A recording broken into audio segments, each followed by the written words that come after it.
On est là. Donc, tant que ma colotina ville, tina biro gouverneur, après sa biso est dans la dadi du Kambala parce que ma ministère va koufaka, va fungola va martyr, va fungola va payer du peuple. Pourquoi pas biso? Vous sortez de celle n'amboka oyo.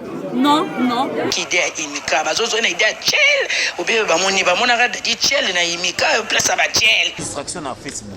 Na compte na Facebook, bandeko bazora temps ya publier sur moi ba blog au sekara na tala.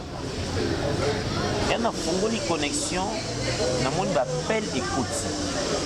Appel à WhatsApp. Appel à WhatsApp, écoute. Et en dernier lieu, message, il y a un groupe d'ambisso, groupe Simba, nous appelle un groupe sur WhatsApp. C'est le président qui cherche une information, le président Lomé, je salue, qui cherche une information comme pour dire que j'ai appris que Dadi Kambala a tiré référence. Je viens de parler de lui dans Moïse. Directement, je prends mon téléphone, j'appelle Vincent. Et quand on a béni Vincent, à Zoko Kolobate, on a discuté sur lui, on a tenu aux arts. On a moni Vincent, on a moni maman Angèle qui était là. J'ai confirmé qu'il y avait quelque chose. Je n'ai pas encore accepté. Je n'ai pas encore accepté. Mais on dit réellement que Vedali n'est plus. Et on a continué à morgue, on a monié. To Beleliena Vincent, diabète Sokara. Vedali a profit, c'est vrai. Plaisir à faire ça. Expression faciale, on a la joie. À perdre en ôté et le neka ya oseka mais vu la mukana nobe totalement ni solo rien sinon ndenge bakangi tiroir j'ai confirmé que bien ne pouvait pas accepter compte na ndako na molili bongo c'est ka kise parce que ce qui liwa est à la rata plaisir au biso to transmettre tu sais que Vedali a yé ça va tout sur Kinshasa. Et koke Kinshasa te, kuna maladie, koke Congo te, kuna nzala, koke Congo te, kuna basakana ba. Mais muto tali Vedali na TV. Oh mais c'est monsieur via Kinshasa. Mais aso c'est pour la bondeni. Yesa ne sengo bondeni. Bilingue. Bilingue Kinshasa. Alia Thompson mabe. Alia Zolangulu. Alia Zolangulu mabe. Habité ngai fona ki namona mboka oyo. Otangi ya mo récemment ndeko Chiko Pulula otikotika biso maman Solange Mindondo a oté kokende papa Mundweri akei et voilà aujourd'hui Vedali. Je dis encore mes condoléances, je présente mes condoléances à la famille journalistique qui vient de perdre également Evelyne Camo Lopez. Vous voyez, pasteur de la foi. Bon, on a une prière. Oh, bah, bien que ça, il va inviter les comédiens, surtout, c'est que la prière, on va le couteau alors. Hein? Parce que la Bible déclare si mon peuple sur qui va s'humilier, va invoquer comme on a un c'est le pasteur de la foi, bien que les comédiens, ils vont bondir la kuna. Ils vont bondir la kinza, l'esprit des morts, et ça n'y est. Donc, c'est que c'est une aventure. Ce sont des sorciers. Ce sont des personnes qui veulent que les artistes basent à point d'appui. Basent à point d'appui. Ceux qui maman artiste, maman Olive, azobo ma artiste, mais c'est vite de le faire la coupe. Kako sana soki ndio unangati. Ngabe yake mo tonton yemo yi. Kuswa benga tana na batu. Allo tonton.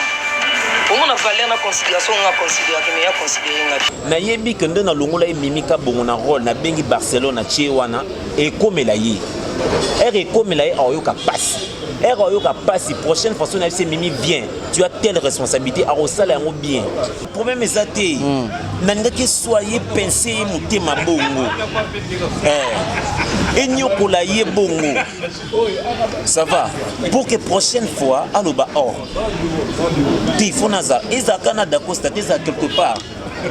Kobakisa mikolo na umbela na se yangona tuta tolote yangona sala fierté na loboko na yangu ya yango nyonso ekoki ae ae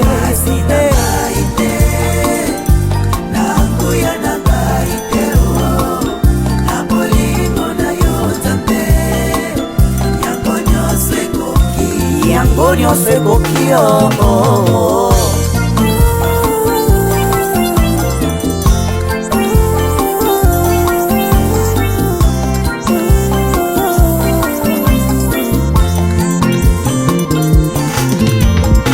mpona nyonso oza kosalelanga esengo nanga ekomi loyembo naye kokobisa yo mama kolo yesu kolo yabo moi nanga nakumisi yo mama molingo nanga ya motema kolo yabo olompotanga mosika mama nzambe ya bofele mobali ya baveuve yaya molingo na yo na motema na ngai ekosila jamais tant que je vivrai nakobanda koyembela yo kokumisa yo bomoi na nga mobimba na mokili oyo yesu na ngai namoni moto te oyo akokaki kokufela ngai bonga nazwa bobo ata papa nanga akokaki kosala ngo te mama nanga kuta koboya na ye oui c'est vrai yesu okufela ngai opesanga boboye nayebeli yo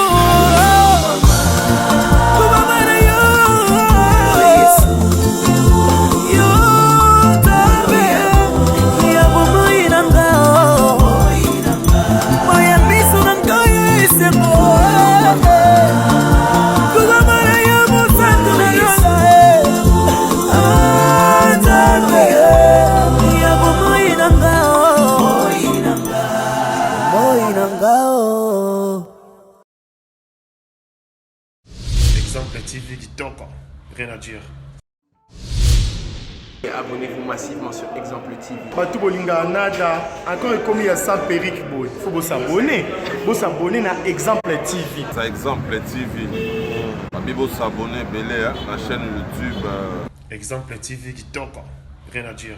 Il y a un exemple à suivre, cette fois-ci Exemple TV.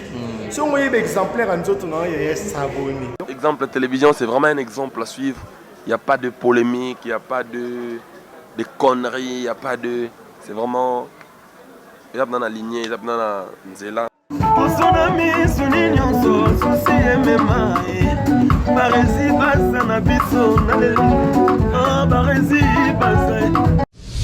Exemple TV Kitoko, rien à dire.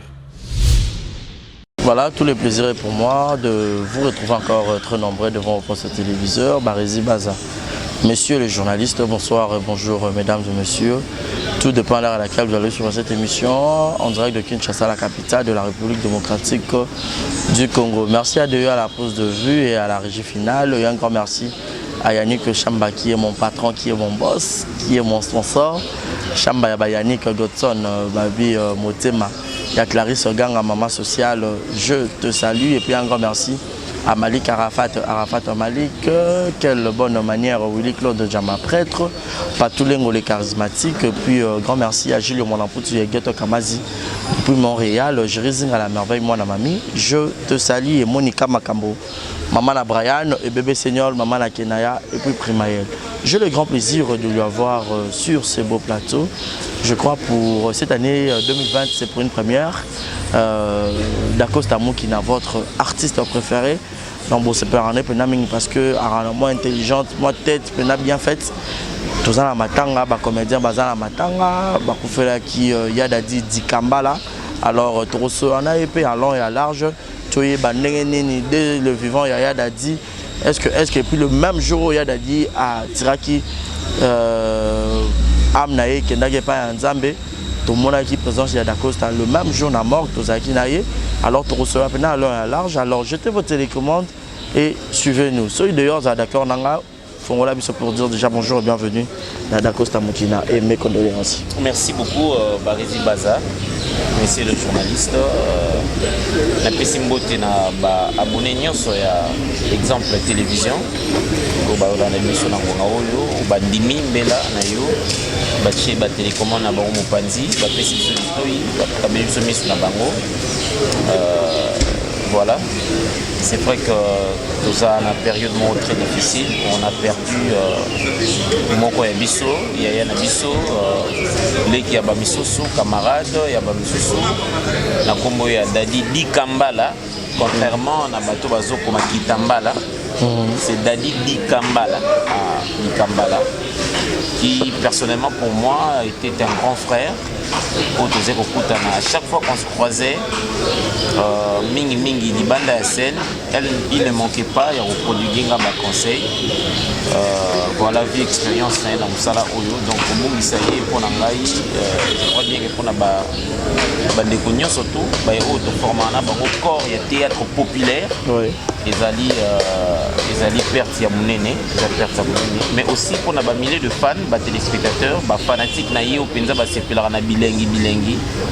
mais c'est bio, nouveau-né. C'est bio, nouveau-né. Moi, maternelle. Moi, maternelle à double raté. Mobile, il y a sérieux. Mobile, il y a moi, si mon corps. Ils allaient perdre mon corps enregistré. Les boulots en gros, non, tout le monde est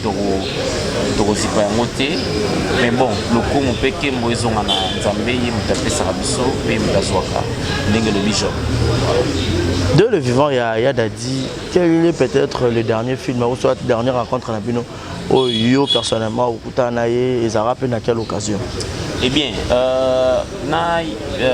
il y a Dadi Di Kambala. Le dernier moment, il y a Matata Mingi.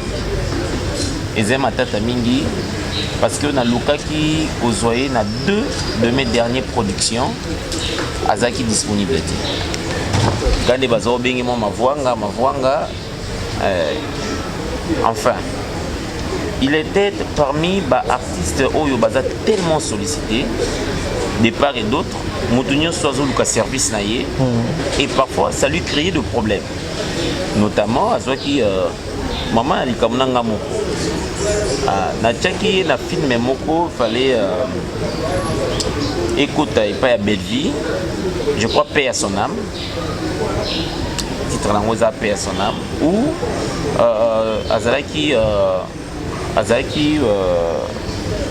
parmi les acteurs principaux. Mais le quoi basé ko benda ye azwaki moyen ya koyati. Et bon, le quoi zaki tellement sollicité par Baïké, il a manqué cette production là. Et j'étais meurtri, j'étais déçu parce que le personnage Esaïe Penzaï, le personnage Esaïe Penzaï. Mais moi, c'est vrai, je na scène plusieurs fois, dans ma film Mingi Abaninga, mais je l'ai raté 2 fois. Mais na ba film na yo moko. Mais oya ba beaucoup à la paix sur scène pour jouer pas ensemble, ouais. Oui, merci Nazala Bokilo na ye, na kutana ne trop na ba film Abaninga. Mais na ngamoko de ma part, na kutana trop na vieux Dali, na ndenge tozabu. Non, hormis caméra, on a vu là normal, boy. Ok. Normal, il y a trop. Et à chaque fois que tu as après ça, on a toujours qu'un conseil. Après ça, on a qu'un conseil. Il me dit, mon petit frère, tu es un beau garçon, tu es intelligent, tu es un artiste, tu es vedette. Vedadi paix à son âme. Comédien pour moi cité. On va conseiller. On va conseiller. Comédien en fait, il me tirait les oreilles sur ce point. Il me tirait beaucoup les oreilles. Des fois, okutene lundi donc eza na bipai mo nazala okende ye mpe azala okende bipai yango mwa alors ezalaki tokwazaka mingi abandela ngaka conseil wana comédien mbika mpona mwasi prends la vie toujours du bon côté quand ça ne marche pas et dis-toi que ça marchera demain c'est toujours ça conseil ya Dadi azopesa si tokutani na ye pendant si on a kutani 100 fois c'est que le 98 fois de ces 100 fois là apesa ngaka conseil surtout pour le femme. Il me parlait de la stabilité de la vie amoureuse. Pour l'anda vie où il était à végétariété et si là so bon et on a gagné nan non mais pour la moi c'est mon succès aussi là mon succès aussi là wana où you comprendre que moi c'est réellement fallu zanaï à l'écart donc au comme on na ba mavouanga na ba mavouanga alors voilà c'était ça ma vie privée na vie Dadi. Je garde beaucoup de souvenirs. Beaucoup de souvenirs, il y avait Dadi Dikambala. Mais le même jour, il y a deux scènes. Parmi les artistes trouvés, Kuna, Bissoukoutoye, Terokuto déjà la Katangaliema. Mais c'était comment? Vous avez déjà, voilà, n'habité. Et ça qui est. Eh bien, je dois le dire, la journée Nango, il fallait tout banda film. Faites tout banda film na Vincent. Faites tout banda film na Vincent. Je venais justement de finir l'écriture. Le Kozaki Likamisi à Vincent, il dénaillé. Moi j'ai fait l'écriture. Alors faites tout pour ajuster un peu et tout ça. En passant au petit solo, il y avait Dadi, un personnage mobo na tout petit solo. Tout en étant à l'hôpital. Ah, c'est un hôpital. Tout petit solango et tout ça. Musique PB Taraté, musique et Betty. Musique et Betty, il y a des relations ferrées. Parce que boire quand Dadi Kambala Katlo rouge. Na il format ici kaoyu. Tu veux Dadi Azakia wa solo lipesi.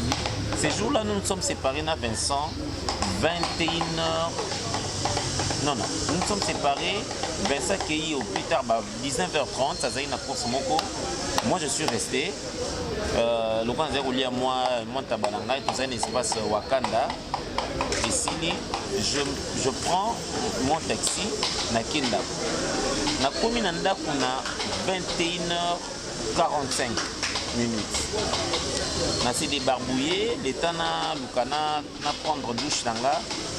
Bachilanga moi bilo na lia bikara bilo kanda ko lia ta o butek de bana me anda ko kala. C'est alors que non qui nous demande tout. Même qui me dit Betty Bondé. Na luki distraction na Facebook.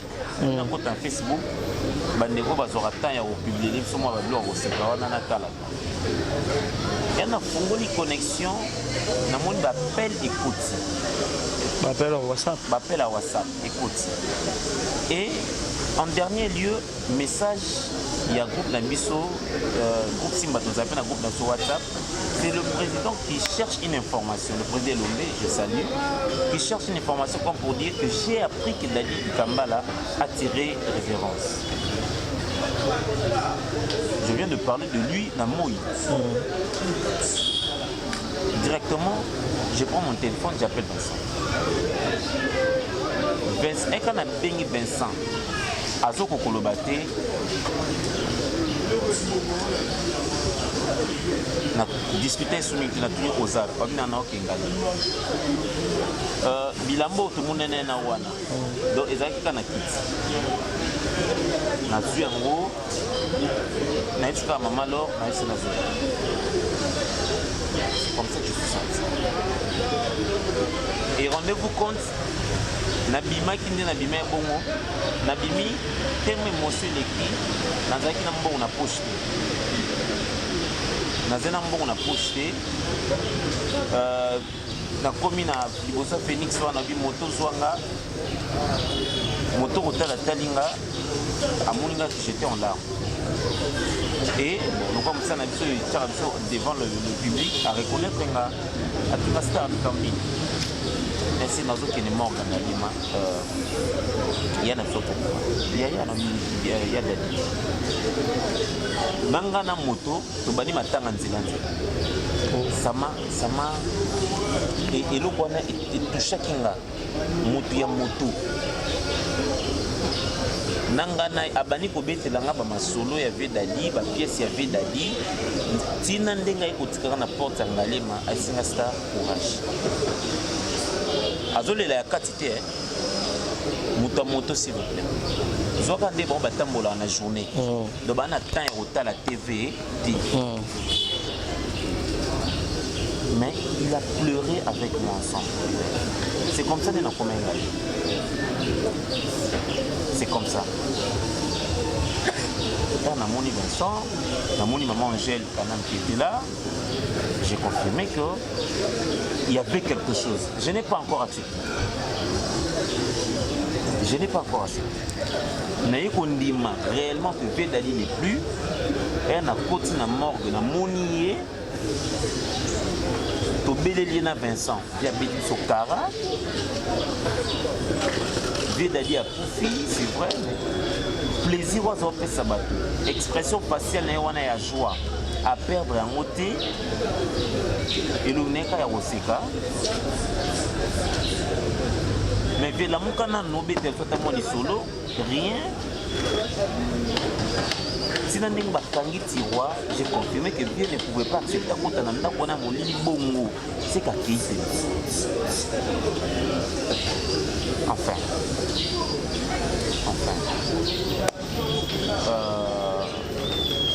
Il y a solo Togo à Félé, Togo à Star. Mais nous avons battu la biso, le Romoko et les notoriété dans la Makassi Zara Loi. Nous sommes opposés à la Mokili. Les vents Liwa. Il ne vaut rien. Personnellement, Liwa, il y a Dadis Dikambala, était Yonin. Et na bangi son Zambé, na bangi son Zambé Makassi. Musala o Vedali asali ngano na sela moté. Ba fanatique ya Vedali nombre na bango ngano na komi wana te. Et tininga susu natala susu bien nini ona sala ki se pesa Nzambe te na se forcer na longolango ata ko iza passe mais na longolango quand même. Parce que un jour je finirai par me retrouver seul devant lui. Parce que ce qui liwa est à la rata plaisir. Oh, biso te transmettre. Engezo Vedali. Tu sais que Vedali a yé ça va tout sur Kinshasa. Et koke Kinshasa te, kuna maladie, koke Congo te, kuna nzala, koke Congo te, kuna basakana ba. Mais muto tali Vedali na TV. Oh, mais c'est monsieur via Kinshasa. Mais c'est pour la bondine. Il y a des sengo bondine. Bilingue. Kinshasa. Alia Thompson Mabé. Alia Zolangulu. Alia Zolangulu Mabé. Habité, il faut que namona mboka oyo. Parce que biso tout, qu'on se le dise. Tout est caractère peut-être le côté négatif de la société na biso. Ozamona mawa, bazako nyokola yo, ba famille batika yo, ba parents mbongo ezate, ozosala otanga mais musala ezala raté, tout ça là, on voit le côté un peu négatif de la société. Mais vieux Dadi yazala kaka na esengo. Yas approfitaka na vie. Vous voyez? Donc son personnage établissait ce qu'on appelle l'équilibre national. Et Kozanga Mutabongo, c'est difficile. On a évité les personnages en aussi, Mundweri qui en avait, Akela, Vedali, Akei. Je sais pas, comme ce soit Nabossali casting, tout le monde a une des sources à transmettre plaisir, le goût de la vie. Vedali, le goût de la vie. Même quand il a son t-shirt à lui, mais il te transmet le plaisir. C'est ça là. C'est ça la vie d'Acosta Mokina. Succession, il y a maman. Plus côté, il y a ma comédien. Pour Loulou récemment, il y a Dadi, il y a Solange, il y a Mungeri. Là, moi, il se passe carré à moi, donc, année passée, quand on attend Moukier, mon père. Pour Loulou a clôturé l'année, en 2020, et puis il y a Dadi encore. Et il y a des prophéties machin qui sortent encore, qui disent qu'il y a encore des comédiens qui vont encore suivre cette année. Balakela mama B baza kolakela biso liwa. Balakela mama B baza kobombela biso liwa. Ainsi dit l'Éternel. Ainsi dit l'Éternel. Ainsi dit l'Éternel. Je n'ai point formé pour vous des projets de malédiction et de malheur, que de bonheur. C'est ça, ainsi dit l'Éternel. Bon, révélation peut-être tout le bon. Il faut qu'on arrête avec ces histoires, chers amis. Il faut qu'on arrête avec ces histoires. Il faut qu'on arrête. C'est vrai que l'Iwa est le Kotoro, c'est bien en côté. Autant il y a un mois récemment, Ndeko Chiko Pouloula, Otiko Biso, Maman Solange Mindondo, Aoteko Kende, Papa Mundoueri Akei, et voilà, aujourd'hui il vient Dadi. Je dis encore mes condoléances, je présente mes condoléances à la famille journalistique qui vient de perdre également, Evelyne Camo Lopez. Vous voyez, on ne peut pas, aux États-Unis, tu peux perdre Kobe Bryant, ce que tu as par rapport à soins médicaux. Mais aux États-Unis, on a un hélicoptère, il y a un individu, ça les crash. Vous comprenez? On ne peut pas dire que voilà, c'est à cause de ça, non. L'IO est le côté que vous souhaitez. Parce que vous avez vu des personnes chères. Mais ce qui peut au money, je dirais encore ça. Tout ce qui est révélé, quoi. Ce qui est dans le money, dans le milieu, dans le monde, il y a théâtre populaire. Aussi longtemps, Zambala qui c'est c'est que l'on est condamné. En passant, pasteur de la foi, prière awa.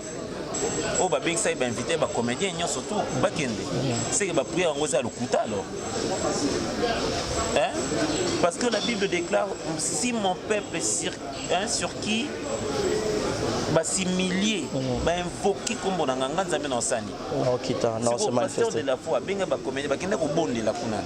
Ba bonde la kin zambé esprit de mort au sani eleka. Donc c'est que c'est une aventure. Pourquoi on peut réduire Dieu jusqu'à ce point-là? Comment on peut bien te? Tout ça me bien te nini. Tu penses que toi et moi on vit parce qu'on a prié? Tu penses? Non. La vie, c'est la grâce de Dieu. On vit par la grâce, on ne vit pas par nos prières, on ne vit pas parce qu'on a des millions. On ne vit pas parce qu'on est des milliardaires.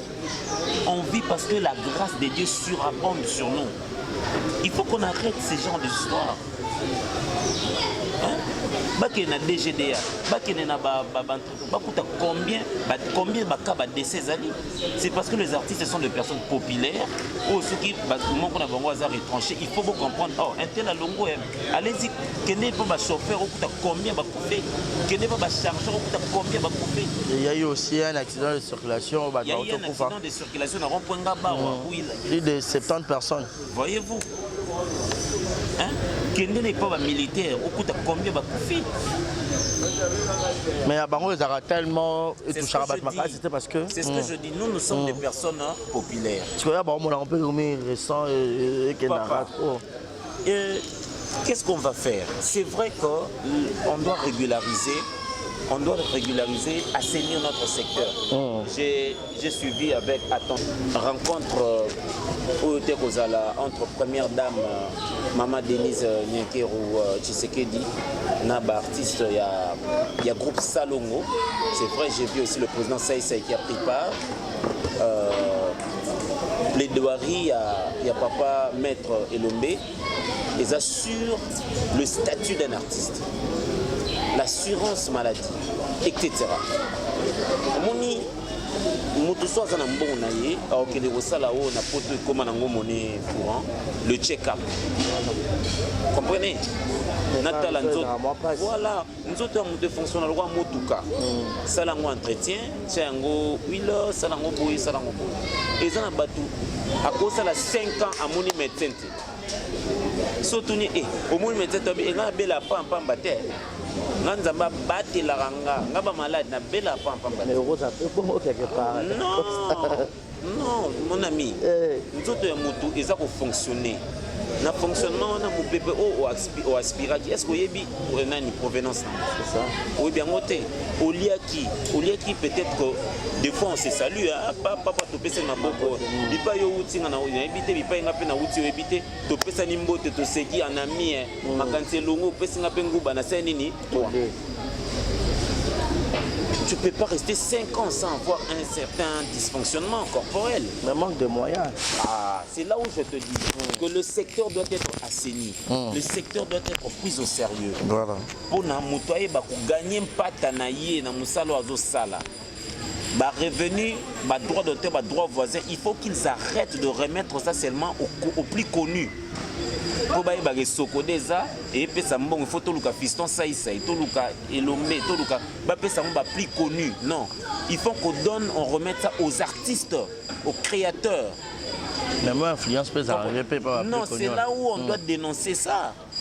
Si on veut faire cette campagne là pour dire que Sokodé comme au foot ba bengi fiston saï aussi péchant la papa Lombe, papa Bombenga, une classe de d'artistes là qu'on remet et on filme ça, on fait passer à la télé. Il y a combien d'artistes ici qui travaillent? Combien? Mais on peut dire la plateforme. Combien de pièces il y a Nico Chege Batala? Combien de pièces il y a président Saï Batala? Va répondre là. Comprenez? Mais Sokoda peut foutre et le but est tout le président Saï parce que Saï surtout là ici et locaux personnalité n'est pas ma cassi et on met à ça. Ma film n'est pas ça là peut-être. Non, je ne refuse pas. Je suis de Mbandaka. Mais oui. Mais est-ce que le président Saï Sénégazan a contre que Sokoda et foutre fiston et foutre Nico Chege droit d'auteur? Non, tout le monde va mériter. Voilà. Voilà. C'est ça qu'on appelle l'impartialité. Mais il ne faut pas la répertorier, non? Bon, il y a Nico Chege. Pour répertorier l'artiste, c'est Nico Chege. Quand on crée cette plateforme-là, cette structure-là, il y a pas de droit d'auteur, il y a pas de droit voisin. Hein, papa? Est-ce que vous comprenez ce que je dis? Voilà. Il faut vraiment travailler. Il ne faut pas donner l'apparence de travailler. Il ne faut pas donner cette apparence-là. C'est de l'arnaque informelle. C'est de l'arnaque informelle. Hein, papa? C'est ça. Donc, ceux qui sont artistes, vous verrez que vous avez soin et santé. Vous avez la belle et comme c'est le cas, il y a Venabiso qui vient de nous laisser Dadi Kambala. Ceux qui sitôt consulté un médecin, vous avez début, il y a malade, malade, progresser, comme ça on a point et c'est dangereux. Et vous avez pas par rapport à Moussa Naye, à se faire quoi? À se faire soigner, mais le lot aux Anaye. C'est ça. Mais il faut qu'on cherche à démystifier ça dans le point où le non. C'est vrai qu'il y a un mot cannabiso, artistes particulièrement, mais dans l'ensemble, le peuple n'a pas de quoi y reprendre soin réellement. C'est ce qui crée les hommes matsato, il y a deux C. Voilà. Donc c'est ça. Bon aïe. Ouais. C'est ça. On mange mal, on respire mal, on dort mal. Hein? Mais dans l'année président c'est Albaki. Marambo, maman Denise à l'Obela Ibino, ils ont Marambo Bino déjà bolo, Marango déjà la réunion la Bino, mais Netska Andebo, Bozoarango peut-être la conscience de Yarulra Rosa avant que peut-être Bamba Rochabino appuie. Et ça qu'est-ce que Bachep soit Pundé. Bah accompagner Bino peut-être na Ido na Bino. Bah accompagner Sonné. Genre que beaucoup on a assurance maladie et tout. Est-ce que na poto effort ni nango peuple la sala qui pour l'état comprendre que moto faut une assurance maladie. Notre l'état est malade en termes de souffrir, malade. Il y a un secteur mais attendez. Eh baluka ba sala ba campagne na bango pourquoi ils font recours na artistes? Parce qu'ils savent que nous existons. Puis communication est plus rapide. Pourquoi ROB voter numéro 23? Il faut ça, c'est voter numéro 23. Parce qu'ils savent qu'il y a une classe de personnes où ils sont très influents dans la population. Secteur, on a point de base pour assainir. C'est là où je parle. L'assainissement de notre secteur. Le statut d'un artiste n'existe pas. Ceux qui sont artistes, comme qu'on se prend en charge, c'est qu'il y a un ça ne va pas. C'est qu'il y a un ça ne va pas. C'est qu'il y a un ça ne va pas, cher ami. Mais ces devoirs-là, d'abord, appartient à l'État. Appartient à l'État. Ministère de la Culture et Arts, PNETI. Ministère de la Culture et Arts, ceux qui sont classe. Hein? Neti, professeur, Azali, en bref. Ministère de la Culture et Arts, ministère de la Souka. Culture et Arts, ils ont la Souka. Non, le ministère de la gouvernement. Mais vous verrez que la première dame s'habille, le président de la République s'habille, mais ils ne savent pas que ce qu'ils mettent là, c'est de l'art. Hein? Même le parler, c'est de l'art. Hein? Non. Si nous, on prend des idées, des initiatives, chercher à comment se prendre en charge, c'est que nous avons réellement compris que nous sommes abandonnés à notre triste propre sort. On ne sait à quel sens c'est voué. Mais il n'y a pas seulement l'initiative, mais il y a ce qu'on appelle la continuité, la faisabilité, le moyen. Le moyen pour donner de l'assurance maladie à tous les artistes. 80 millions d'habitants. Oui, qui ils ont un secteur où ils produisent tout le art. Les Congolais sont des artistes, je te dis. Je te dis. Oh. Qui pouvait accepter que après ma génération va falloir poupa, faire rigola. Qui pouvait accepter que Moutorobini Sabatou innocent? Un jeune qui sort au bon milieu là-bas, Vous comprenez un peu comment les artistes, notre pays est pétri de talents. L'État zali papa. L'État mutabi qu'il faut, papa mutabi qu'il faut n'attendre ça moi nanga oyo. Ah, moi nanga oyo. Asa bien à football, à toute une école de foot. Moi nanga oyo ozala. Ndeno mona yali ko simba ba radio trop. Ozala ingénieur. À toute une, c'est ça l'orientation. L'orientation. Mais pour les gens au bar rumeur, maman Olive Mutazo, artiste comédien. Ce sont des sorciers. Ce sont des sorciers. Ce sont des personnes qui veulent que les artistes basent à point d'appui. Basent à point d'appui. Ceux qui maman artiste, maman Olive, azobo ma artiste, mais c'est vide de l'EP faire la coupe. Pour vide de l'un accueilli.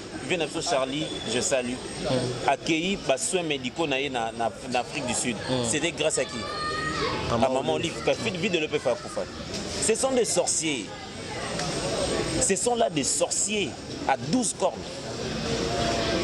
Les artistes basent en abatou ba osunga bangote. Le quoi déjà basé abandonné, basé à abandonner bongo. Pour bango bas c'est kaka parce qu'ils ne font rien. En bref, ils ne font rien. Ils ne font rien. Ils ne font absolument rien. Ils sont là seulement pour insulter, injurier. Décourager les personnes qui veulent, tant peu soit-il, vous venir en aide. Ce sont des sorciers. Vous là, des sorciers. T'occupez bien soute. T'occupez bien soute. Bien artiste bambon bozor na ba film mambo bomba te pour ani sera bobeli. Faut pas recourir car pas fanatique, tu pas battre à l'aide à l'aide. Na mokili oyo nanyangwa koka. Nanyangwa koka. Ata Pape Jean-Paul Dera kufa bagenda uluka mbongo na compte na ya Pape Jean-Paul Dera bimsa bakundai. Nanyangwa sami kunda na mbongo na yemo. Nanyangwa sami kunda na mbongo na yemo kwa. Tout le monde de son vivant déjà doit préparer bon. Ata Jésus-Christ. Obi Jésus-Christ azana ne konzo. Oh, azana konzo. Mutateka kai cousin na yonet. Yuda. Yuda anazawa na kesi na ete. Obi histoire te. Moi so na ko tshela malade so mais parfois ils ont un bon belé fait tout tekango. Pour ay ba valeur non point. Mais Jésus-Christ bati na mutu ya ko lungula wana mutu mususu. Millionnaire ni nyango ba bimisa mbongo na compte ba kundiena. Babité ya zaida na mbongo bebo tshano ba mbongo te. Tokeka na compte na yeto bimisi mbongo et so mbeli cercle so non. Hein? nani yango na mokili ami koka. Vous comprenez? Ce sont des personnes mal intentionnées. Ce sont des mauvais Congolais. Des Congolais qui favorisent la balkanisation, des Congolais qui favorisent le tribalisme, les Congolais qui favorisent la haine. Ce sont ces Congolais-là qui peuvent dire ça. Congolais, oh. Biso nyonso toza ba Congolais. Soki na France, okuta muta avant na France, mais akola na Marseille. Muso avant na France, makola na Paris. Mais so tche bango micro, je suis français. Attention, moi je suis français. Mais comme il pas na biso ba Congolais, biso toza ba wa banane, wa Congolais. Vous comprenez ça? Ce sont ces Congolais-là, lorsque un Congolais ou une Congolaise aide son prochain, vient en aide à son frère, à sa soeur congolaise ou congolaise, à eux qui passent. Et la première fois que nous avons vu mboka oyo mutu azosa malamu bafinga ye bapesa bakombo Kunde Bembe bapesa ye bakombo ministre soki ya funerarium. Regarde ça. Oh maman, c'est manque de votre pauvreté. Problème est grave te likamute kasi yem tawo se moquer na ngota sani. Yem tawo se moquer na ngoti wana sani. Je bénis le Seigneur et je bénis cette femme, nonobstant ses injures, toutes ses qualifications à son égard, à sa personne, à sa personnalité, elle n'abandonne pas. Elle continue à venir. Elle continue à venir. Elle continue. Après, on a épais ça bien, quelque part. Parce que le lot, bon, peut-être le lot peut être un peu vite de loin. Parce que c'est grave. Nous, on a lancé une campagne de sensibilisation, appel de fonds pour Nani. Et mon nous vivant. Mais il fallait voir comment est-ce qu'on a insulté sur commentaire Nani. Vous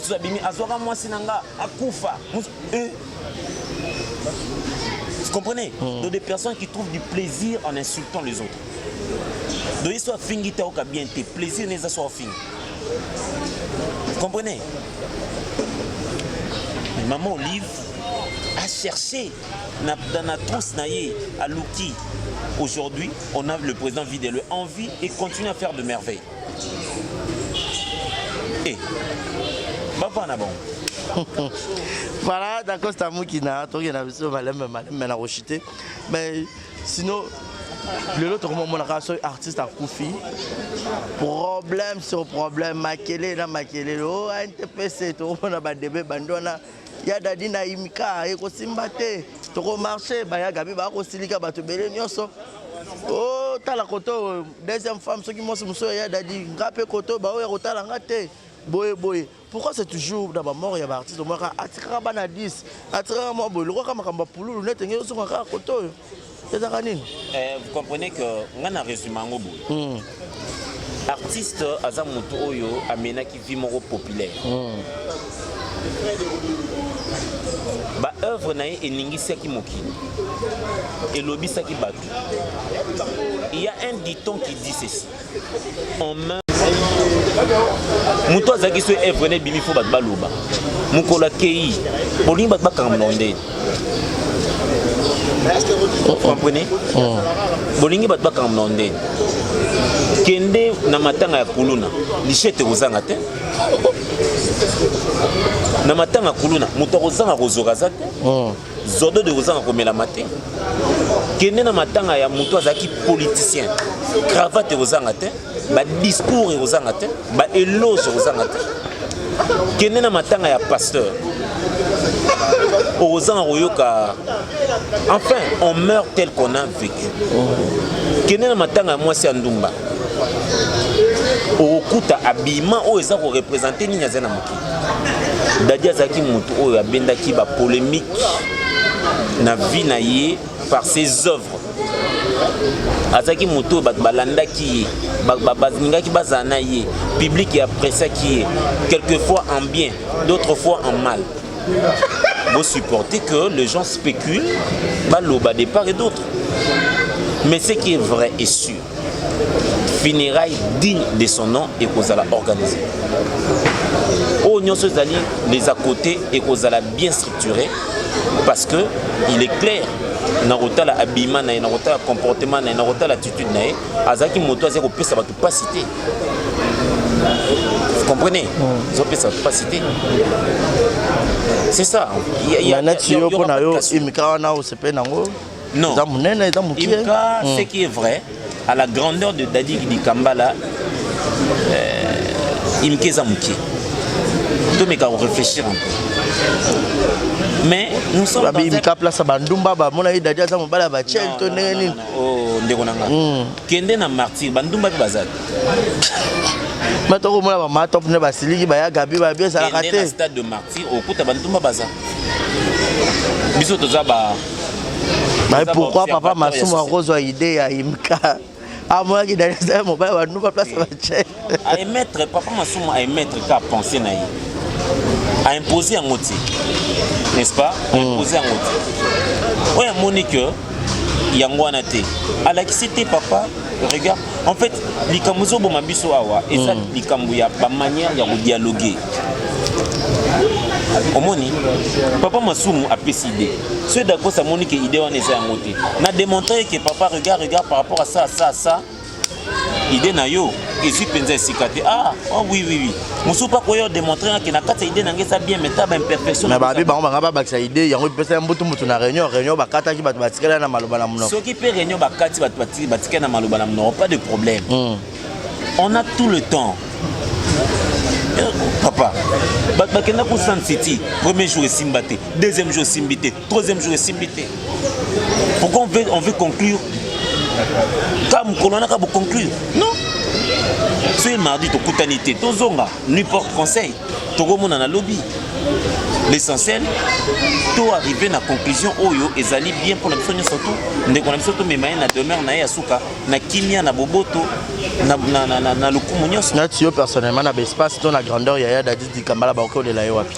Eh bien, ce bâtiment na Fikinte, bâtiment esplanade, il y a un stade de martyr. En tout cas, Vieux Dadi on va na Imkate, Vieux Dadi on va na salle d'Isoté. Vieux Dadi sur le terrain football, na stade municipal. La triomphale. Tout na triomphale. Mais pour l'amboula, tout ça pour la période d'amboula. C'est que ça ligne yango awa. To gocha Vieux Dadi to zipango bomoule. Boto même na miséricorde. Miséricorde vaut combien? Mais pourquoi pas parler du peuple? Ceux qui filment Vieux Dadi, ils ont ça 100 000 vues sur YouTube. Bon division à 100 000 vues on a deux. Parce qu'il y a des fanatiques nous soupe bazol on avait pour que bah y a peu matin à Dadi. C'est ce que je dis. Ceux qui ba filmer na yé, to ba interview na yé, peser 100 000 vues et plus sur YouTube. Si il a exercé ce métier depuis les années 90, si le lot aux années 2000. Comprenez? Mais bah Corona a bien noté pour les artistes comédiens même. Est-ce qu'il faut qu'ils retournent dans le ministère où ils ont habilité à Osala? Bah oui, tu peux bien nous parler du peuple. Le palais du peuple, c'est notre palais à nous. C'est le palais du peuple. Dans le Bango, il faut, je ne sais pas, c'est vraiment à mon avis. Sauf qu'un jour, Batongeli, sénateur, il y a Bango, hémicycle na Bango na Bandundu. Batongeli, Assemblée nationale, il y a hémicycle na Bango na Sud Kivu. Et ça bien. Au lieu de l'institution, nous sommes à Kinshasa. Comme ça, on a abandonné, maman, bien. Voilà, papa, nous sommes sénateur, mais Bango va siéger à Bandundu. Comme ça, le palais du peuple, ils ont construit pour le peuple, pour le spectacle, pour le théâtre, pour les événements culturels. Donc, on peut le palais du peuple, Esplanade, le palais du peuple, on a tous les livres d'Adi. Ça ne dérange pas. Au lieu de la confiner, je ne sais pas moi, quelque part. Et parce qu'il y a déjà une insécurité, vol, chégué, et puis tchel et tout. Donc, il y a surtout que ça passe, il y a tchel, voilà. Voilà,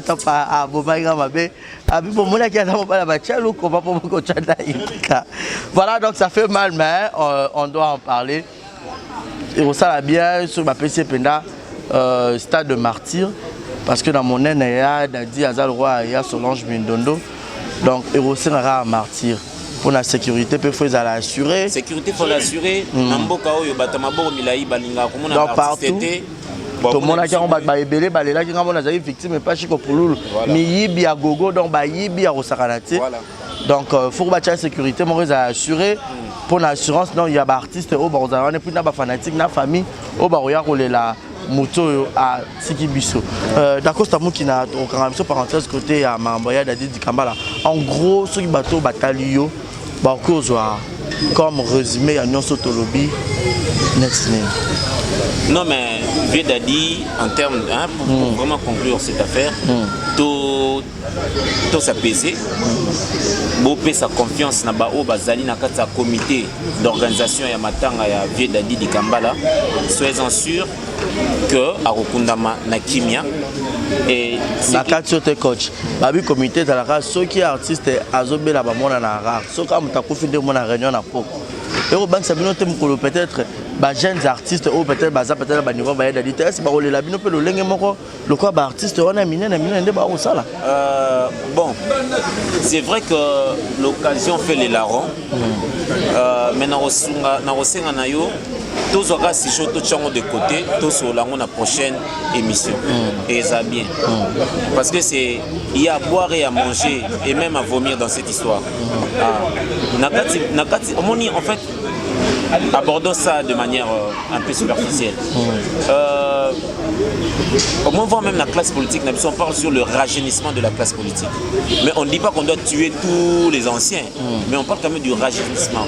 Parce que la jeunesse a besoin de l'expertise, il y a Mikolo. Mikolo, a posé énergie aux jeunes, Moi, j'ai toujours soutenu à ce que, sur la question, il y a une structure où s'est formée pour éventer ça sur le plan artistique. Il faut que les jeunes se mélanger dans Mikolo. Mikolo na tolérance, les jeunes na humilité. Ok. Pour te appeler comité mais il ne faut pas que tu viennes prendre quelque chose auprès d'un vieux n'a sens et orgueil. On peut sauter. C'est ça.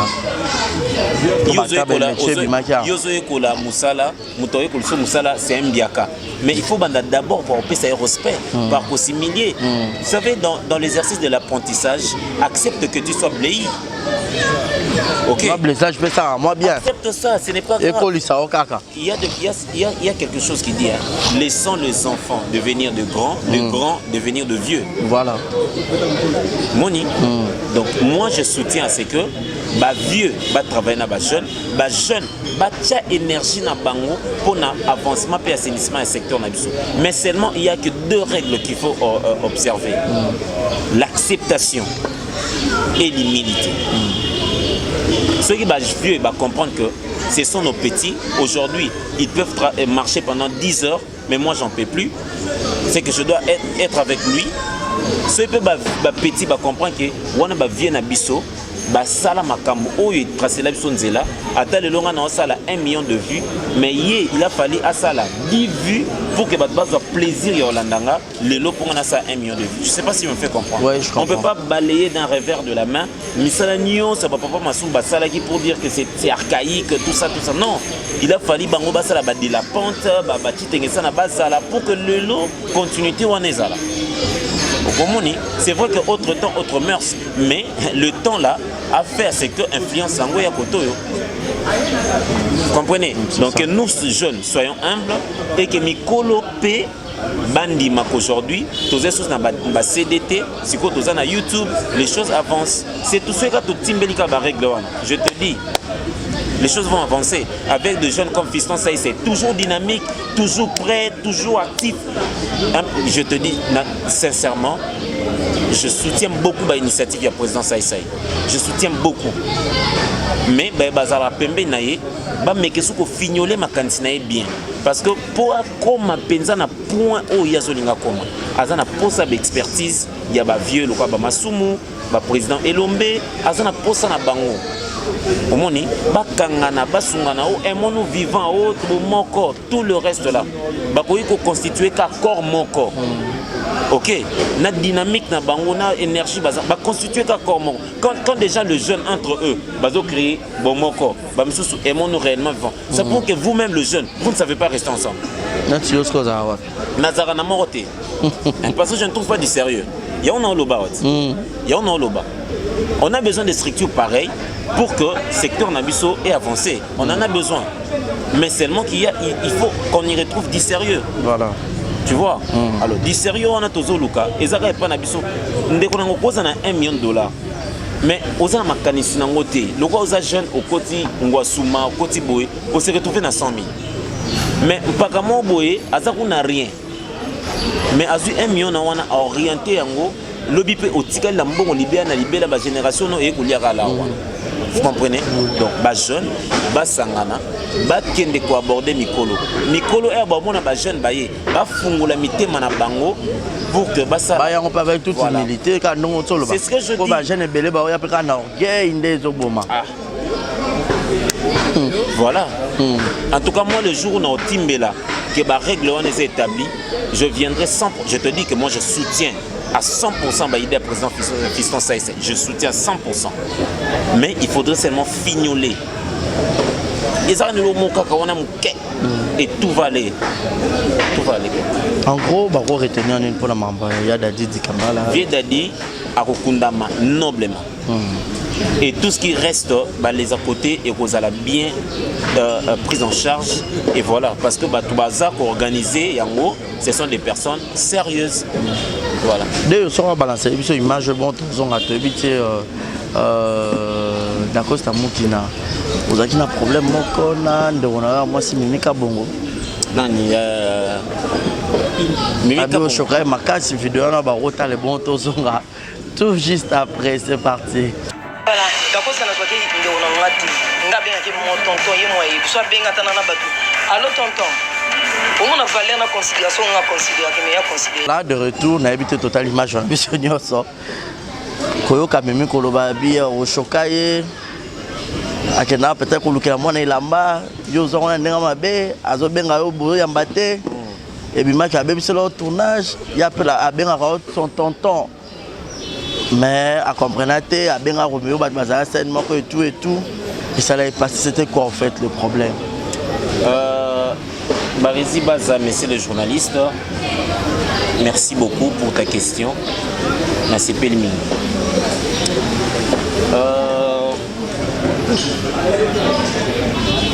Non, c'est pas la Tébaz auront le droit de réponse, mais on éclaircir un peu pour n'a yékaté, mais pour n'a pas même pour Nangamo. Moussala Oyo, il y a théâtre populaire. Batumso se pas na bango bazana kumba ba Bodrick. TV komi epesi kombo Bogar. Bogar wana etindi na poto azongi asombi lopango alongwe famille na situation moko boye. Lelo comme député, akoma autant mituka. Qu'est-ce que tu dois donner? On a bien honnête rétrocession. Dans mon sala oyo et sur quelque part et commission awa. Je crois que de la valeur. Faut tout ça en haut. Nga na okuta nana président de la République na repé ça mboté à reconnaître nga artiste. N'est-ce pas? Pour na musana. Maman Olive a quitté Panaye.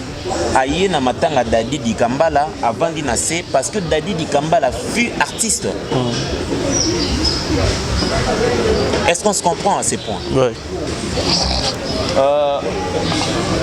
Ministre à Longoranda Kounaye au plus tard 6h30 papa doit aller au travail. Allah t'est bien là déjeuner tout ça au plus tard 7h il doit être na bironaï. C'est pour comment biso artiste quand il faut donner de la valeur dans Moussa Nabiso, on trouve des alibis, on trouve des excuses à 2 balles. Ce n'est pas normal. Mais il y a bien respect à un tournage avant. Ce que j'avais fait avec ma soeur Mimi, et ça qui d'abord n'a moté ma ruinate. Mimi Kabongo, soit Zolandanga.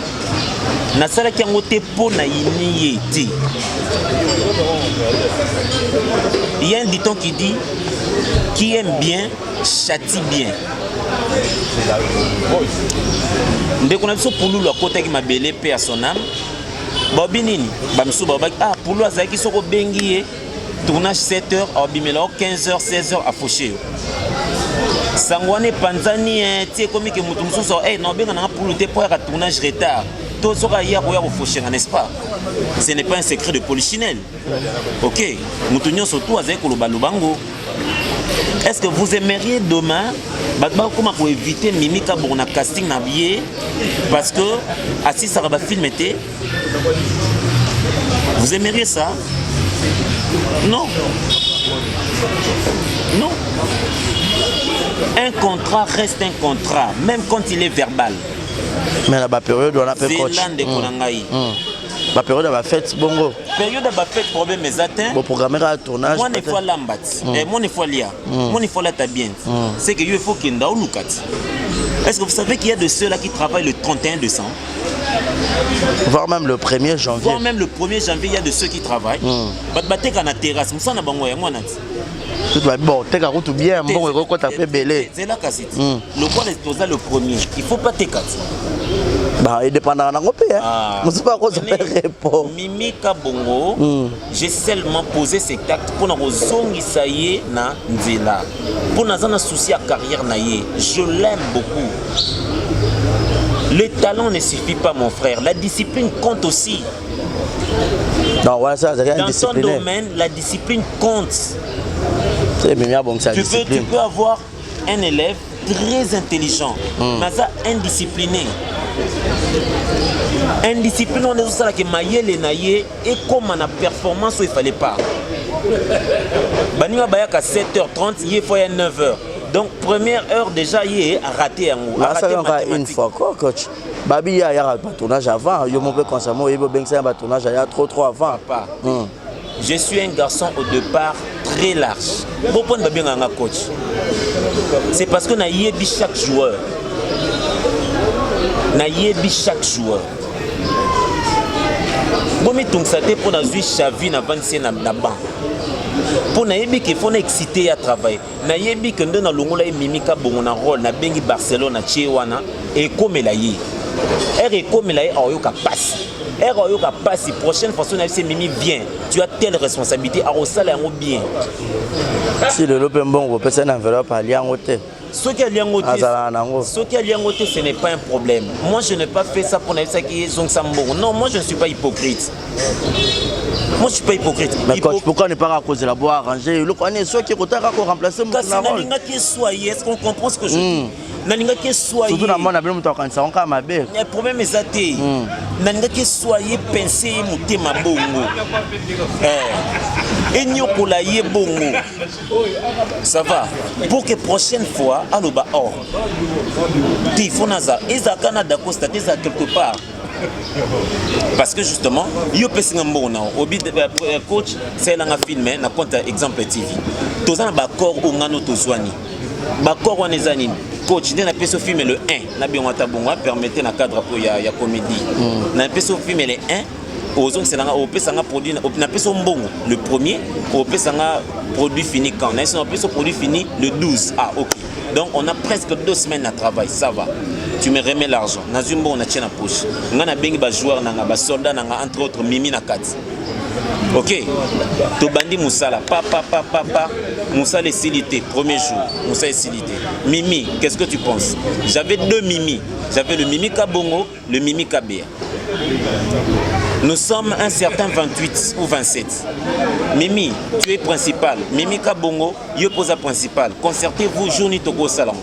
Bango mi balé en tout cas le 28. Tozan a tenté, le 29 Tozan a tenté, le 30 peut Tozan a tenté. En tout cas, coach Tochango le 31.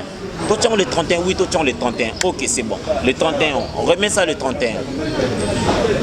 Le 31, Batounia surtout baillé tournage.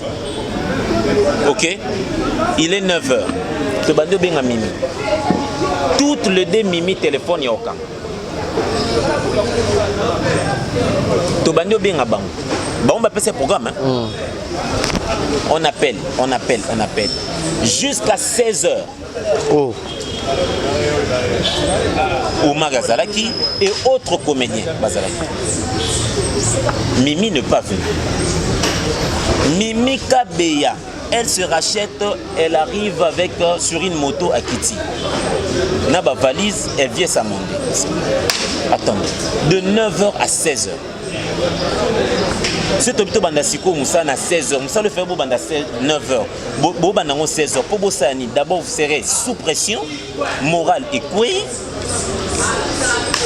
Il faut ajourner. Et on a tié bon en journée. Yom to pesa qui bon pour la production film. Est-ce que toi tu connais ces aléas là? Tu ne connais pas. Yozo zelanga le 12 pour ce produit fini na yo. Le 12 quand je te livre pas ngapé na continent na mbeba pour na respecter contraté. Vous comprenez? Est-ce qu'on se comprend à ces points? Ouais. Mimi prend son téléphone, elle éteint le téléphone. Ah putain, c'est un problème à charge, coach. Non, soyons sérieux. Coach, non, elle éteint, c'est comme ça, attendez. Tu sais le tournage premier jour, tu as awa na bandal. Tobi bon, le 31 peut tu as awa na bandal. Ceux qui osent un problème à téléphone, tu n'as qu'à arriver dans le tournage. Vous comprenez? Est-ce qu'on peut me parler de dribble dans le monde artistique? Je connais tout, sauf rien. Aux monde. Elle pouvait venir. Elle ne pouvait même... Chers amis, donc conseil de ministre, les ministres de l'agriculture à Bainaye. À Bainaye, conseil de ministre à 7h, hier à Bimiwana, 15h30. Ah bon, j'avais un problème de batterie, j'avais un problème avec ma voiture. Comment prendre le travail, notre métier, tout sans valeur? Hein, mon ami? C'est quoi cette histoire? Mais quand tu peux la logique, elle est qui m'a cassé. Comment tu appelles ça logique et qui m'a cassé? L'ordre c'est dans l'ordre s'est rétabli dans la souffrance, dans la discipline est la mère des armées. Ce qui borozwanga bobetinga film pour naza logique na musala nanga souffre borobetanga film trop. Mais botelope ba et botelanga rancune nini barisi baza. Et ko botelanga rancune, or ko botelanga rancune pour na logique on a musala nanga c'est yenda za moins sérieux. C'est yenda moins sérieux. Tu sais toi artiste baza combien? Mais quand moi je prends mon stylo, je pense à toi. C'est d'abord un sens à respect. C'est d'abord un sens à respect. Sur Azul Bako, talo kangela kandate na film. Na lobiango tanto, na kangela kandate. Pourquoi? Je l'aime beaucoup, elle a du talent, mais seul le talent ne suffit pas. Il y a la discipline. Il y a des accompagnera talent pour me ma grand. Dans la film, je suis espéré qu'on benga. Oh, je l'aime beaucoup. Coach, pourquoi? Seulement qu'il y a un casting dans la salle à complaisance. Là où ça doit être Mimi, ça doit être Mimi. Là où elle ne peut pas être là, je ne la place pas. Parce que c'est comme si je suis le coach. Nazui au Abetara 5 par exemple. Nakego Tchaye 9. Ok. Mais si vous êtes dans le prérequis, au moins vous êtes fouteur dans le terrain. Mais il faut ça la fort pour 9 ans. Les beaux sont film. Écoutez, Mimi Kabongo, c'est ma soeur. Je l'aime beaucoup. La preuve en est que na remise à trophée dans Tonzingawa. Je l'aime beaucoup. J'étais même surpris d'écouter qu'elle est allée se plaindre à la télé. Mais elle pouvait m'appeler là. Moi d'ailleurs, la dernière fois. Le même jour, oui, mais Nalobi, c'est lui qui aime bien châtie bien. Oh, papa. Yo quand si papa soit bête au film, vous avez pas bon mal. Non. Non, Mimi a beaucoup alors du talent. Azanango, à quoi comme musika, mais ce qui a observé discipline, tu perdre yendenge, tu perdre l'artiste et belé à cause de indiscipline, à cause de ce qu'on appelle l'autosuffisance. Non. Ce qui a vraiment na sens moko ya comprendre message à coach. Elle n'allait pas se plaindre. Elle n'allait pas se plaindre. C'est peut-être comprendre un message de gesteur qui a comprendre ce qu'on a disséqué à pas comprendre bien. Ma soeur, je t'aime beaucoup, mais il fallait na poser le acte wana pour comprendre que Mimi Kabongo Salelo, c'est à cause de ce travail là. Ok, et Moussala wana il faut payer un respect makasi. Mon nazabo nazo engagement ya détournage té. Ezate pour na talenté. Mais ce nazo engagement na yo, je finis avec toi après na kei. Les Français disent on ne suit pas deux lièvres à la fois. les autres ont renchéri pour dire c'est lui qui embrasse trop finit par embrasser mal. Osa Ima, prends d'abord quelque chose, finis ça, fais ça très bien. Après tu vas prendre une autre. Et là, ils ont mis ça comédien, ils sont moins sérieux. Pour la journée, moi, on limite 3 tournages, mon ami. On limite 3 tournages. Bino Bobanda est 7 heures. On a combien de tableaux? 4 tableaux. C'est au plus tard 12 heures, non 6 heures. 12 heures à 14 heures, non 6 heures. Bon, mais pourquoi ça va revenir belé? Ça a ce qu'on appelle les aléas du tournage. Va revenir pesant et puis ça va bien. Mais à la fin des comptes, il ne faut pas encourager les mâles. C'est une artiste pétrie de talent. Ok, pétrie de talent, je te dis. Mais il faut mettre ça une certaine discipline. Voilà. Aïe, ce que je fais, je le fais comment, pourquoi, quand. C'est ça. Parce que retard, c'est moi qui endosse. Mais non, sinon le bani n'est pas X, c'est pas Y. Alors si on a tiqué na bizaïluana, lobby binombo soleil, lobby batumsu, oh t'as peut-être oh à coca ko supporter, tending à supporter. Parce qu'il y a un terminant sur la place publique. Mais pour n'anga na ça qui entre nous, tu vois. Non peut-être j'avais pas question batuna qui l'oni chocaé. Mutatuna qui question na zaki na nantin, azaki jouanata. T'as gagné répondre à la question, t'as bien le choc. Ah ben c'est le choc. On est à qui recadrage à la manière du coach. Il y a un coach. On est à qui recadrage à la manière du coach. Il y a un choc avec coach, je lui appelle mon tonton. Maintenant, pourquoi il y a bien un tonton? C'est parce qu'on a l'accès à Bolingo, n'est-ce pas? Tout le bakate Bolingo, ça est tapé sur un bon. Et puis, on t'a reproché au son, on peut le voir accès à Bolingo. Je ne sais pas si je me fais comprendre. Mouta Kabelo Mbongo, après sur Bolingo. Et puis, Bengu, et puis, oh, t'as le Kamboussal, à gueuler au peu sur ça. Son, on peut le voir accès à Bolingo. Ah, c'est ça, donc c'est que j'ai fait avec ma soeur Mimi et Zaki Acte à Bolingo. Acte à Bolingo. Je l'aime encore, je l'aime beaucoup, beaucoup. Mimi, bisous, je t'aime. Merci beaucoup, j'espère bien que le message est passé. Donc nous avons suffisamment parlé. Nous sommes arrivés pratiquement à la fin. Je sais que cette émission est à Moulaïm. Une émission très bien réfléchie. Alors, bon, là-dessus, et surtout qu'avec le coach d'Acosta Moutina, nous sommes arrivés à la fin. Mot de la fin pour aujourd'hui. Et puis, un message à tous vos fanatiques. Ou peut-être de l'eau très touché. Nabaliwa, Nabino, il y a des artistes nés au Zalazala. Attends, on a souillé d'aller à Sikate. Mais Babino peut vous aller. C'est pas peut-être qu'on a ligné. Et ça l'a bien mot de la fin pour que tout se sépare. Non mais en tout cas tout ça n'a ndenge to ko récompenser to ko compenser bon ko remplacer les bango justement. Il y a d'adité des ba message obenga affectueusement mon amour. Mais bipa ya kei sura yo ki na simana ya ke théâtre kangi ba porte po ya zesuto au CP la pété. Au CP la té. Mais nous allons faire de notre possible pour te rendre un dernier hommage digne de son nom. Na baïnyo surtout bazali na misika au bazar au soutenir biso na un moment très difficile. To pesi bango merci mingi, merci. Batika kolanda biloba loba. C'est vrai qu'aujourd'hui espace de communication est comme encore beaucoup plus vaste. Alors il y a des personnes qui ne savent pas communiquer et qui vont apporter les bango n'importe quoi. Mais soutien à Bino et ça l'a bien se boyer de manière très positive et ça qui te mingi. Voilà, que Dieu vous bénisse, abattez la Bino, mingi. Merci l'exemple TV et monsieur Barizi Baza d'être passé pour une interview aux Zaki vraiment bien. Voilà. Je trouve qu'on a un peu film. Ouais.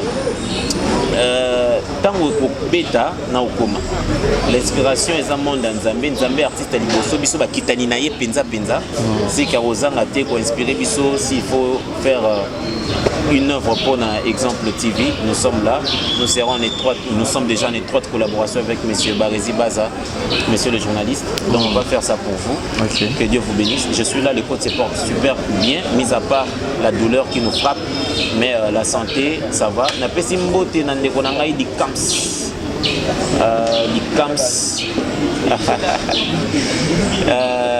Obi keza bolingo.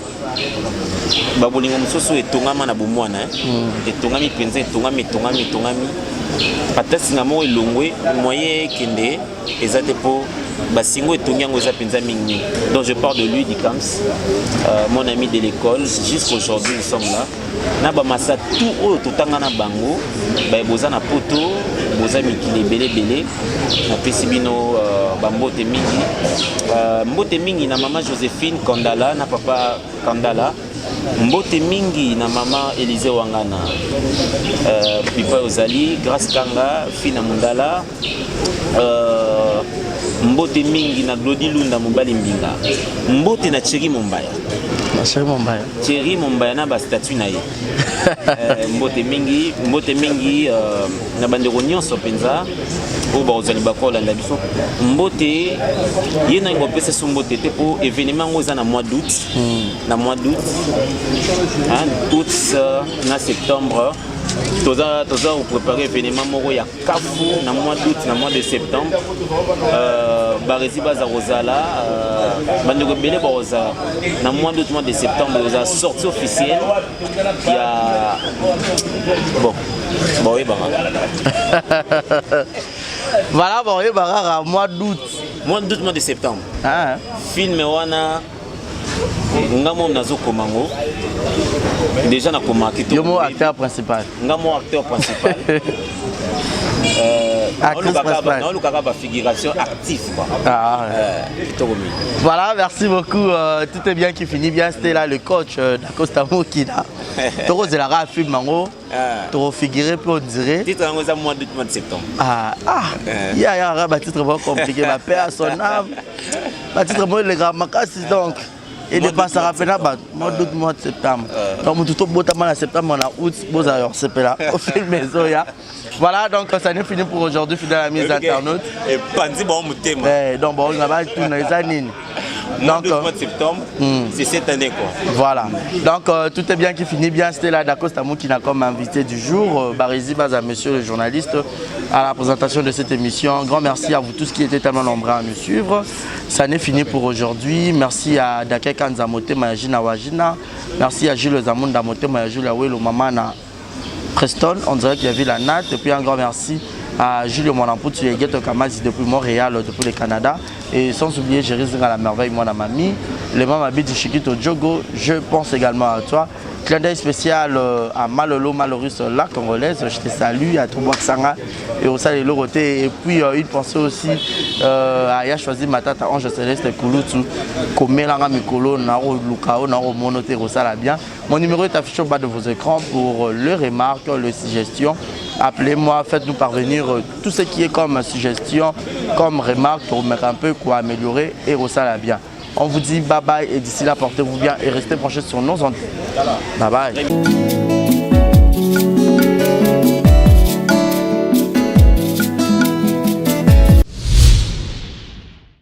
Exemple TV et Boti Zéro Bêtise TV. Fidèle amis internautes, ba maman, ba papa, ba tantine, ba yaya, Barezi Baza, monsieur le journaliste Nabino Naye Lisusu. Quand vous pouvez avoir confiance dans l'exemple de télévision, vous pouvez avoir confiance dans Zéro Bêtise TV. Est-ce que vous avez bien? Zéro Bêtise TV. Zéro, il y a chiffre 0, mais 0, il y a lettre. Au bêtise Z-E-R-O, espace Bêtise TV. Au monde a news, actualité, il y a solo, il y a sûr. Oui, ils ont bêtise parce que beaucoup de bêtises exactes. Beaucoup de théâtre, musique, cinéma.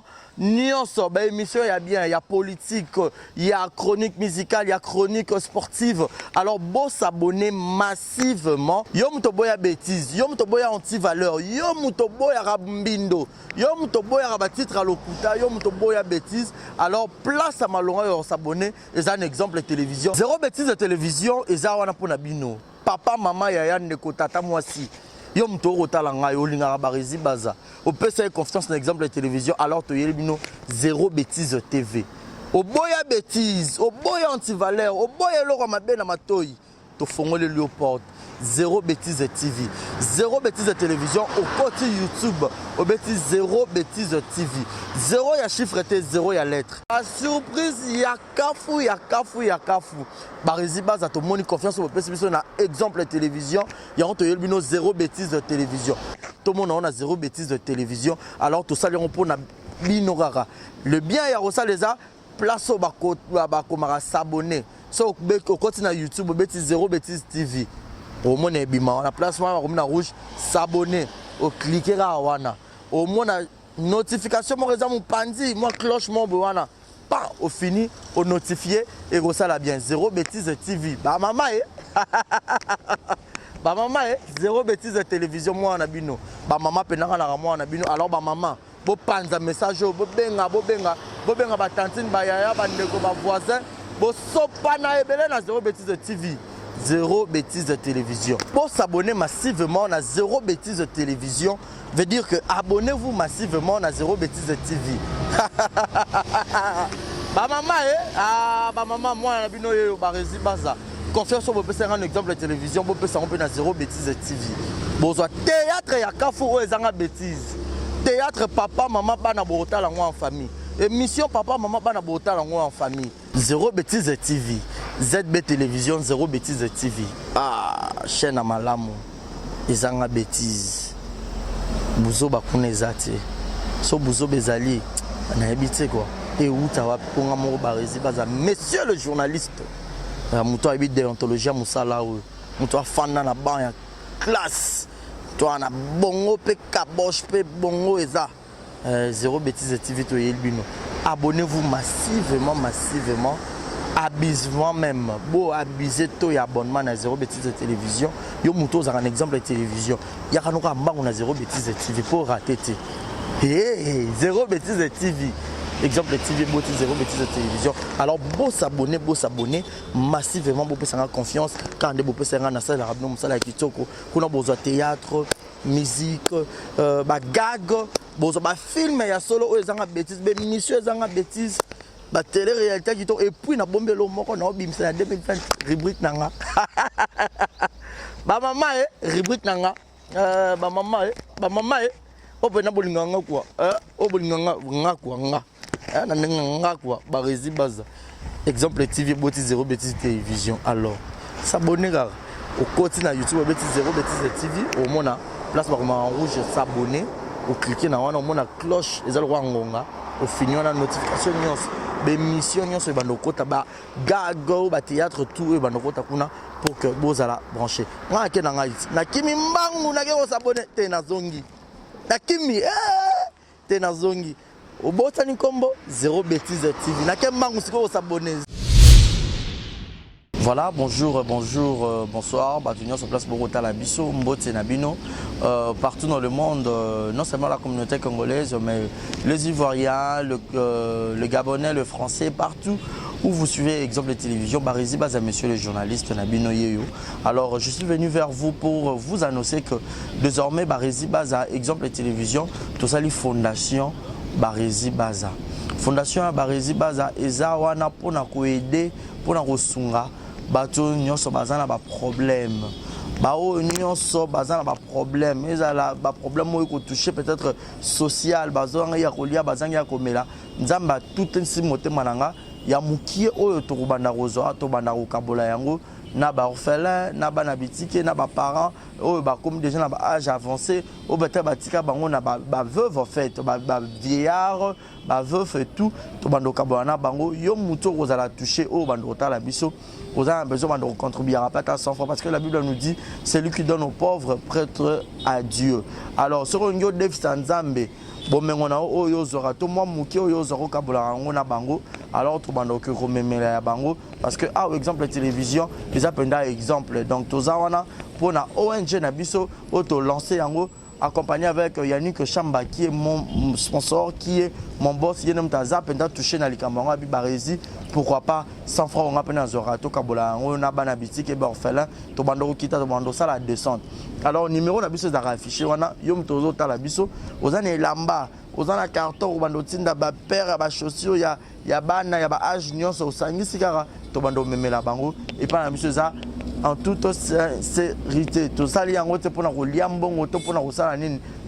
c'est une question de conviction, une question, il y a Motema donc, nous tous a touché, accompagné de Yannick Chambawa, que Barizi Bazana contribué à la vision pour que tout aider les orphelins. Donc, nous tous côté la biso, on a besoin d'aider les orphelins, hésiter te benga biso adresse à kitoko yango yo exemple télévision. Merci, merci, merci Fondation Yabino Yangwana, merci beaucoup. Beauté oiza Brand Cosmetic UK oiza produit en toto elonga kabatash so pilingi kozana tema ko ya bien ya propre oiza produit na ya kosala oyo eza pola maboko polonga batash ya makolope ba genou et ba coude oiza oil elkendaka na produit en toto donc so koza intéressé ko tindre biso message na WhatsApp. Exemple TV kitoko, rien à dire.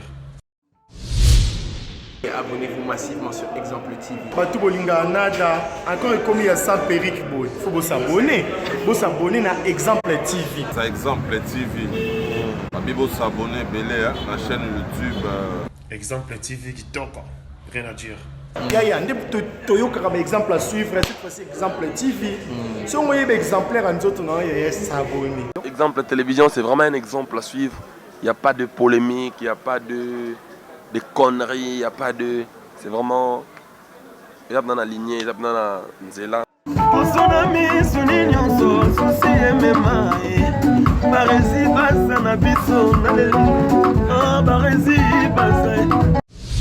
Exemple TV kitoko, rien à dire.